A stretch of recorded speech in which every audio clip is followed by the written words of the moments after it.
بسم الله الرحمن الرحيم خيارتك كسو دواada qaybteeni sagaalaad ee programming using Python qaybtan waxaan ku qaadan doonaa identity operators iyo membership operators halkaasna waxaa noogu soo dhamaan doona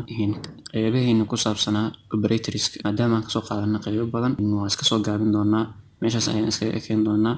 waxaan ka tagi doonaa oo aan muhiim ahayn qayb loo yaqaano bitwise operators oo badanaa lagu sheego laakiin maanta waxaan qaadan doonaa identity operators iyo membership operators qaybta ugu horeysa waa membership operators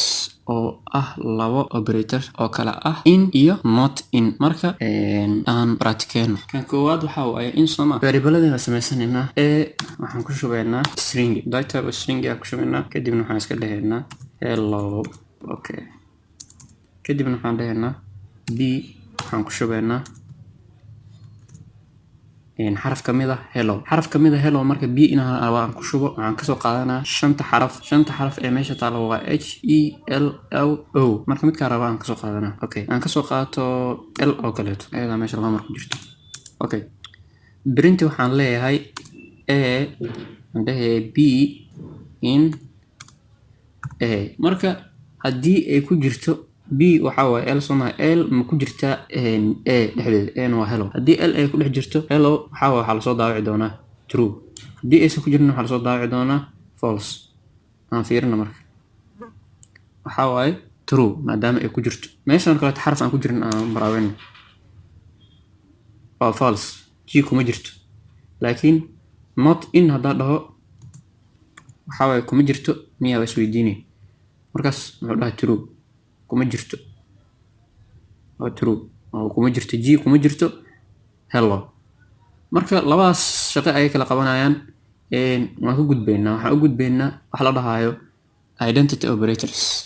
hadda waxaan joognay membership oo in iyo not in ah identity operators ayagana waa labo waa is iyo is not kan koowaad waxaan ka dhigaynaa number kan labaadna waxaan ka dhigaynaa number marka haddii labadooda ay isla eg yihiin wuxuu ku soo saari doonaa true haddii aad dhahday is haddayse isla ekeenne false soo saari doonaa is macnaha waxaa waaye equal oo kaleeto haddaa dhaho is not macnaha isna la eko isku object hadday yihiin waa lasoo saari doonaa macnaha wax isku wax hadday sheegayaan laakiin haddaysan sheegin oo labadan variable kala banaan yihiin isnada dad true way hadii aad is dhahdinne false way saas ay kala shaqeynayaan intaas waxay noogu og qaybteeni sagaalaad ee programming using Python